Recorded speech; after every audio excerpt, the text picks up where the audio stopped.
This is America's best-selling car over the last 50 years. And here today is the 11th generation Honda Accord.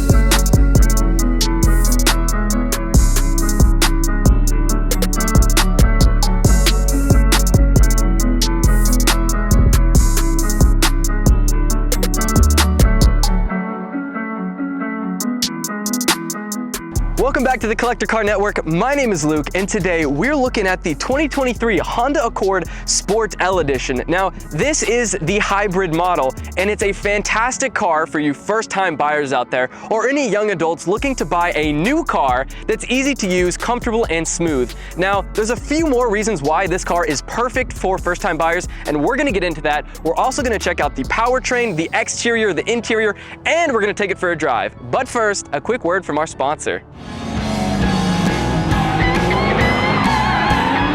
Life is too short to drive boring cars!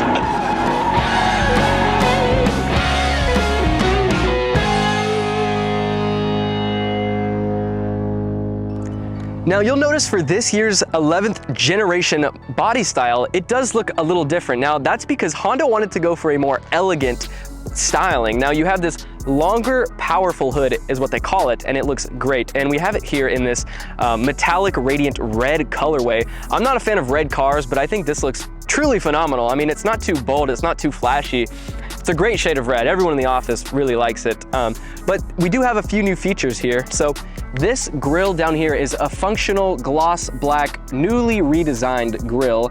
It looks awesome. This being the sport trim, you do have all blacked out, including this splitter down here, which is a very nice touch. You do have your functional air curtain inlets here, providing that cooling to the brake system. This being the hybrid vehicle, you get that. Now, moving down the line to the wheels, we have 19-inch satin black rims. Really love the black on the black, and speaking of black, we finally have matching black trim on the side mirrors, up here by the windows, and on the skirts. And this is what I expect from a sport vehicle. You know, like this, the CR-V had the black, it had chrome here. So I really like how they incorporated that throughout the whole car. Now you also have these nice character lines that give this car a sense of motion. And you'll also notice the keyholes have been removed. Now you can still get in this car simply by tapping to unlock and lock the vehicle with your hand, as long as the key is in your pocket. Now moving down the line here, we have come to the trunk. You get this nice black deck lid spoiler. You get one badge to signify that this is a hybrid model.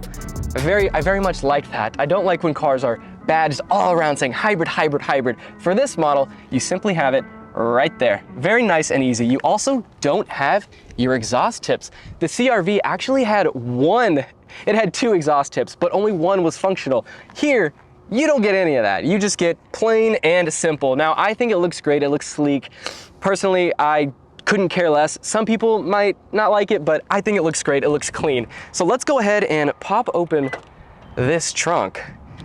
So what we're looking at is 16.7 cubic feet of space. You have your 60/40 rear fold down seats, and you can simply activate that with this button. Now, when I pulled this button, I kind of expected the seats to kind of fold down, but no, this is simply just the unlocking mechanism. So pull that, open the rear seats, pull them down, but plenty of space. I mean, you can fit at least 3 bodies in there. So you also have more of that black. You got your signature Honda badging there. Looks great. Love the LED headlights, taillights. Anyway, let's check out what's underneath the hood. All right, opening up the hood here, it is not hydraulically operated, but that is okay. So what we're looking at is a twin motor hybrid engine setup. So the twin motors alone put out roughly 181 horsepower. The inline 4 alone puts out 146 horsepower. Now that doesn't seem like a lot, but combined you get 204 horsepower, which is 2 more than last year's generation. So this one puts out also 247 foot-pounds of torque. So if you're going 40 miles an hour, you have plenty of get up compared to the previous generations. Now the miles per gallon on this vehicle is fantastic. You're looking at 46 in the city, 41 on the highway for a combined 44 miles per gallon. So with that said, let's hop into the interior and check out what we get. All right, sitting inside this car, the first thing that I noticed was this 12.3-inch infotainment system. And this thing is great. It doesn't leave my fingerprints all up on it like some other cars do. It's super responsive and functional. Now, the best part about it is it's wireless, Apple CarPlay, and Android Auto compatible. So that is another reason why this is perfect for your first-time buyers or young adults looking to get their first car, because this is technology that they're going to be familiar with. I'm sure they all have iPhones, so just exactly the same technology here, very easy to use. So let's move down the line a little bit. Looking at the dash here, we have a mesh grate styling, and I guess Honda's kind of experimenting with different dash designs, because the CR-V had more of like a honeycomb design, which I was a really big fan of. I think this also looks really good. It's just different. It definitely matches the sport aesthetic kind of vibe for this car. You have your multi-directional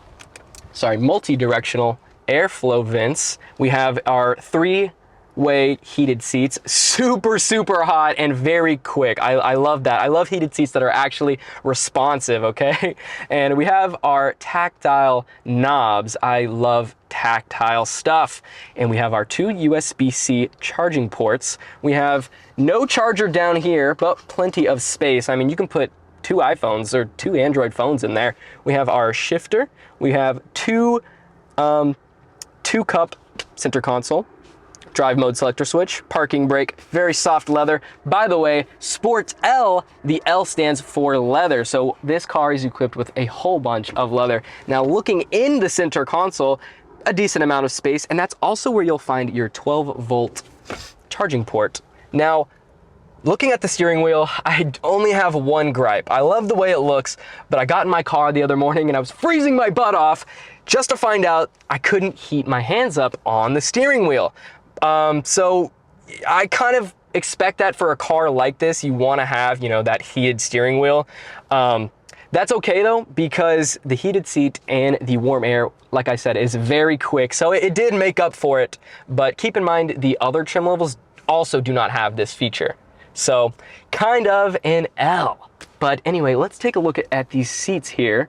Okay, so the newly designed seats are awesome, okay? They support stability and posture, which is really important for someone like me who has poor posture. But no, I feel nice upright in these seats. And we also have our 2-way memory setting for both sides, which is a nice touch. Very soft, very soft. With that being said, let's hop in the back and see how much room we got, and let's see if they're as comfortable as these front seats. All right, so sitting back here, plenty of room. Now, I'm only 5'10", but let's just say I grow up a little bit. Now, let's call this 6'1". Now, I still have plenty of headspace back here, and that's probably because of the added 2.7 inches of this car. Everything is kind of redesigned. Now, another thing I noticed, it's kind of plain back here. There's no two-tone anything. Everything is black. Now, I kind of wish, you know, this was redesigned just a little bit with, I don't know, some more styling details. It just feels kind of a little bit cheap, a little bland. And again, I'm not sure why, like the CR-V, there's only one rear pocket for the passenger's seat here. There's not one for the driver's side seat, so only one kid gets to put their iPad or any type of storage stuff right there. Now, another kind of weird things is there's no AC vents in the rear, so keep that in mind if you have kids. And also, there is no charging port, so make sure if you're going on a long car ride with the kids and they want to kind of charge their tablets, you have a cord that can reach all the way back here for them to keep them from crying and whatnot. So moving on, we have our fold down center armrest with 2 medium to small size cup holders, and again, very soft leather, very nice stitching here. But yeah, ultimately, I mean, it's pretty plain, but very spacious. So with that said, I say we hop in and take this thing for a test drive. All right, there's a few things I want to mention real quick before we take off. Number one being the sunroof. Now, it opens up and it closes. It's a, you know, fairly good size for a mid-size sedan, but just a sunroof. Okay, looking at the infotainment system, however, we again have the awesome ability to move these apps around and kind of place them wherever we want. And again, we have the power flow screen. So power flow, what is that? So that's going to be how much power the batteries are using, and it's visualized here for you so you can see where that power is going.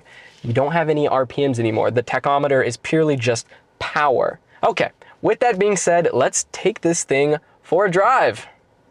All right, so for this year's model, our visibility has been increased. They have managed to hide the wipers from our view when they're not in use, which is really cool. It's one of those things you like don't notice when you get in the car. You just are like, wow, I can just see so much, but you're like, why can I see so much? You have to like really think about it. So that was a really cool feature. And already, man, this thing is so smooth. So the safety and driver assistive technology for this year has been improved. Now, the lane assist is super awesome on this car. So you have your, standard get out of your lane, it'll nudge you back. But when this thing is set, when you push this little button here on the steering wheel, it doesn't just put you back in the lane. No, it grabs a hold of the steering wheel, and using the new sensors on the car will keep you in that lane. So say I was going through a turn, I could let my hands off the steering wheel, which I don't recommend you do, and it will make the turn for me, which is pretty awesome. And it does help with understeer for these vehicles because it is a front wheel drive car. Per Honda fashion, this car is extremely smooth. Now, there are some complicated aspects that even I quite don't understand, but the bushings and some of the stuff in the steering wheel down in those components have all been made to have less friction, ultimately allowing for a smoother ride. So you kind of already expect that with a Honda or, any other car made by Honda just to be smooth, but this car is really comfortable and really smooth. And the drive modes are very, very cool. So we have 4. We have individual, we have sport, comfort / eco, and normal mode. Anyway, I would drive this thing in normal mode. It's very comfortable. It's not sluggish like some other cars. Even the eco mode isn't too sluggish. But compared to the CR-V, this being a mid-sized sedan, pulls you. It wants to kind of glide at a higher speed just because you pull down the gas pedal and you're just going. So just keep that in mind. It does want to go. It's a little zippy. I mean, it is the sport trim level, so. All right, so you might be asking, are those paddle shifters on the steering wheel?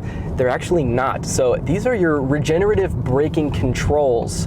So regenerative braking, what is that? Well, basically, like a normal gas-powered car, when you downshift, you kind of get a engine brake where it slows you down and you can really feel it. Now, the hybrids will imitate that to charge the batteries in this car. So with these paddle shifters, I can adjust how strong that pulling sensation is.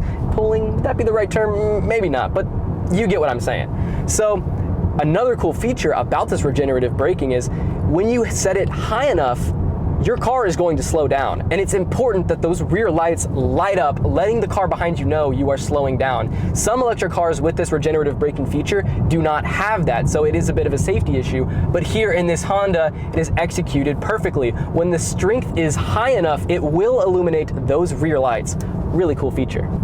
All right, so we're gonna get on the freeway and we're gonna give it a bit of gas. I'm here at 20 miles an hour. All right, here we go. Front wheel drive.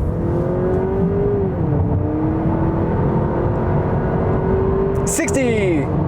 All right, so we do have some of that pumped in audio with the simulated shifts.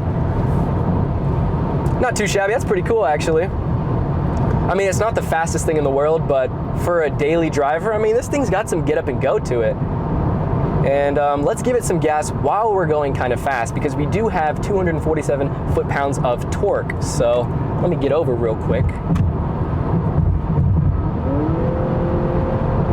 I mean, maybe 70 miles per hour isn't the ideal speed to test this, but it's pretty fast, pretty torquey. All right, so we're gonna test that again, going like 35, 40 miles an hour, just to see if we got some more torque. Yeah, it actually does. That's quite nice, actually. So yes, that 247 foot-pounds of torque, which is 15 foot-pounds greater than last year, does make a difference for this 11th generation. With the high miles per gallon of this car, with the reliability, with the comfort, with the easy to use technology, I mean, this thing is just great for you first-time buyers out there, especially at an MSRP price of $33,875. I mean, it doesn't really get better than that. So my favorite thing about this car would, I'm going to sound redundant here, is just how smooth it is. I would definitely not mind driving this thing every single day, from point A to point B, from work to traffic. I mean, it's just so comfortable, and the sound system is pretty awesome if you're stuck in traffic. So what matters most though, guys, is how you feel about it. So we would always recommend go to your local Honda dealership, try it out, and then let us know how you feel about it.